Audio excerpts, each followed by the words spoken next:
Ayan mga Lodi, andito ako kung saan malapit sa kuprasan ni Kuya Boy. Ayan, inilikas na nga po yung kupras nila, dinala na po dun sa taas. At ito po, paspasan na po ang pagtitrabaho mga Lodi. Ayan, nasa tabi na po ng kuprasan ng tubig. Mabuti lang at pinagtulong-tulungan na rin ng mga kaibigan ni Kuya Boy, pati yung asawa niya, pati yung anak. Nahakutin na po yung kupras kaysa abutin pa po. Ando na nga po sila at hinila na po ng kalabaw yung kupras. Ayan po yung kuprasan. Lalabas po tayong kaunti para ipasilip sa inyo. Ayan mga Lodi, oh. Yan ang sistema ngayon ng baha dito mga Lodi. Yan, ito yung kapantayan na sinasabi ko kanyang kinukuprasan. Ayan mga Lodi, bibilis-bilisan ko loads ang paglakad ko para makita nyo ang sistema. Ito na lang pong parting to ang hindi inaabot ngayon po ng baha mga lods. Siguro po kung talagang abutin pa to ng magdamag mga lods, dahil napakabilis magtaas ng tubig, baka abutin na po ang kuprasan niya. Kaya thank you lang po kay Lord at hindi naman pa tayo pinapabayaanan. Ano po, pray lang tayo mga kalodi sa ganitong sitwasyon ng buhay. At laban-laban lang po. Yan. Kahit nga po sabi ko sa inyo, ang batang mangin ay pwede nang matulog. Andito pa rin, sige pa rin ang pagbablog para ipakita sa inyo yung sistema at updated ng panahon natin sa bagyong Christine. Ayan mga lods. Lakad-lakad pa ako ng konti. Ito po yung bali lupa nilang sinasakahan ni Kuya Boy Reblandos. Lahat po mga Reblandos family, shout out na lang po. Rugandos family, shout out. Yan, shout out na lang po mga Lodi. Ayan po, nasa pangpang na po ang tubig. Napakalapit na po. At ang kanilang kupras, ayun na nga po. Hinakot na po yung anak nila ni Jeremy Reblando. Ayan mga Lods, hahabulin ko lang ng camera para makita nyo kung saan na dinala yung kupras. Ayan mga Lods, si Kuya Mi medyo basa na rin at rupit. Talagang paspasan Lods. At tatabunan muna Lods ang kupras kasi hindi kayang hakutin ngayon at medyo napakalakas ng ulan. Ayan, nag-video lang tayo. Ayan, kanya-kanya silang hila ng palapa. Ayan mga Lods, tinabunan na.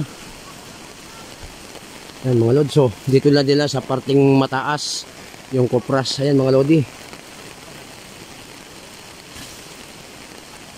di ba ilipad?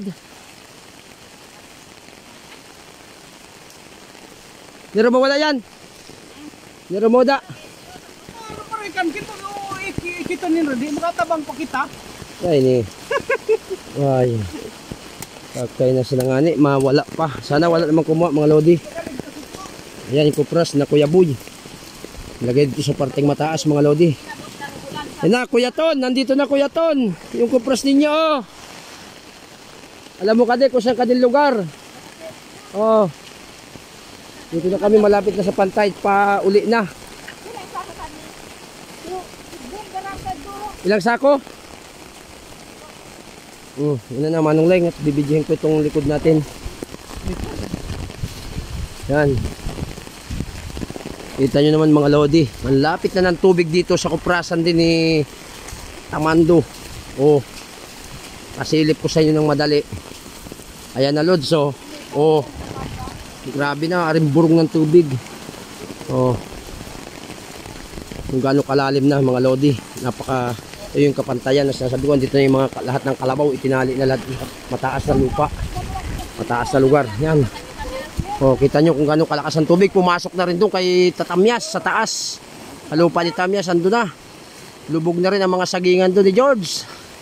Ayan, inaabot na hanggang doon sa may malapit na doon sa kulungan ni George yan ah. Oh, wag naman sanang umabot doon.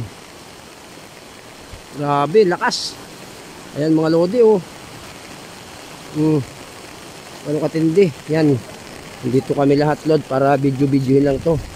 At thank you na lang for today's video naman to mga Lodi. Lahat po ito mga bagong videos ko. Yan. Tatlo itong isesend ko ngayon mga Lodi. At ito yung kamarin ni Tamando. Siguro sisilong muna itong mga palodi natin. Grabe. Yan idol. Nabot tayo ng pagbablog sa pantayan. O, silong-silong muna. Yan. Yan.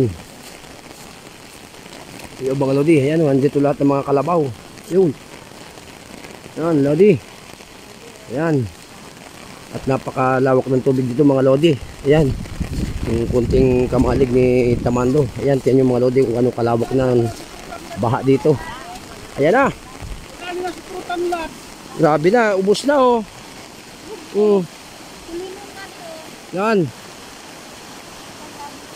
Natay siya sa prutan lot. Natupag na pala mga lodi oh. Naabot na ng tupag ka din mga lodi. Yan oh. Idol, pag nalaglag ka dyan, magiging kwento ka na lang. Yan. Yan, sabi ng mga kalodi, pag ako nahulog, maging kwento na lang ang alamat ng batang mangyan. Hello, hello Philippines! Ayan. Ganun, mahal tayo ng mga followers natin mga kalodi. Bye-bye!